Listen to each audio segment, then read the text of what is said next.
anything, I work for God, and I work for God alone. And wherever God takes me in my life is where he takes me. And I stopped by the gas station, and me and the gentleman there, we had a conversation. I was like, I didn't plan that right, And he's like, well, I've come to find out plans don't ever work out. And it's so true. All the plans I've made for myself never worked out. So I just don't plan anymore. I just wing it. I fly by the seat of my pants. And, sometimes I take the right turn. Sometimes I take the left turn. Sometimes I go down the middle. And I just own it. I own it. I am different. I've always been very different in my life, and I know that. And so I own it. There's some nuggets that came to me. Schmoozing, that came to me earlier. Like, I told my coworker, I said, I'm just past the point in my life where, like, if I have to schmooze, do the schmoozing to, like, get ahead or, like, climb a ladder, I just won't do it. I just won't. I had to schmooze so much for, like, 38 years of my life, essentially. Whether that be in my family, in my career field, my friendships, in the corporations that I worked at, the businesses that I worked at. And it's just exhausting. It's exhausting schmoozing people, and putting, this fake facade up so you can, like, climb said ladder. And it's just, I just won't do it. It's just, I remember what I felt like when I had to schmooze and when I had to, like, cater to what they expected of me to get ahead. And I don't ever want to feel that way again. And I'm not saying it's like that in every facet of life. I just know for me and what I've walked through in the last 15 years, I won't do it anymore. I'll schmooze myself and I'll schmooze God in the way that I do. That's good enough for me, And so I don't know if you feel like you're in a place in your life where you have to schmooze to get ahead. Well, I don't know. Just ask yourself, are you enjoying the schmoozing or are you not? Is it, like, draining you? Do you feel depleted?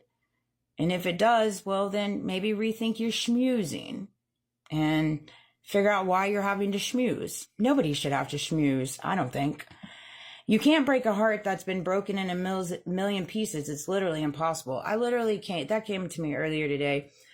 My heart has been broken in a million pieces, and I still have people in different ways trying to break it. And it's like, you can't break it. Like, it's literally impossible at this point. God has helped me put my heart back together in the way that he has, and I can literally visualize it in the pieces coming back together in the little heart. And, he controls my heart, and that's good enough for me. It brings me peace in that. I'm very blessed for the connection that I have for God, and I'm very blessed for him, and I'm blessed for what Jesus did on the cross, and I wear it so honorably. And I know I'm just a vessel for him. I really do. And I move and operate the way that I do in his honor, in his grace, in his empathy. I don't ever want to judge people. I try my best not to judge people. I really do. And I always give people, grace and mercy in that. You just never know people's choices. You just don't. And that's in all walks of life. It truly is. Whether it's in business, it's in family, it's in friendships, and I know so much about that. And so I don't ever, when I come into contact with people and things like that, I always try to give people grace and mercy, when when I work for different companies and stuff like that, and I pick up on things and I see things, it's like, it stings, and I don't ever carry a judgmental role in reference to it. I really, truly don't. However people want to live their life is how people want to live their life, however that looks like for them. And, I just know for me how I have to live my life so I can feel good about myself is how I move forward. So if there's things that I know that I won't morally align with, I don't do it. If there's things that I don't want to do, I don't do it. Now that doesn't mean I'm casting judgment on those that choose to do it. I just know for myself what I will and won't do, because I always want to feel good about myself. And just because I feel good not doing it doesn't mean you feel bad doing it. That's not what I'm saying. What I'm saying is what I do works for me, and what you do works for you. And we all have to get to a place in that. And I've just found that when you get to a place in your walk where you recognize things that make you tick, don't tick, make you happy, not happy, make you sad, not sad, make you depleted, not depleted, make you question your thoughts, make you question your well-being, make you question anything. It's like you have to go in, dig deep, and figure out, why are you feeling this way? Where are these things coming from? And then once you figure out where these things are coming from, you then go in and you figure out what you need to do to change it, so you no longer feel that way, because you are accountable. You have to take accountability in your life, where you're at and why you're feeling the way you do.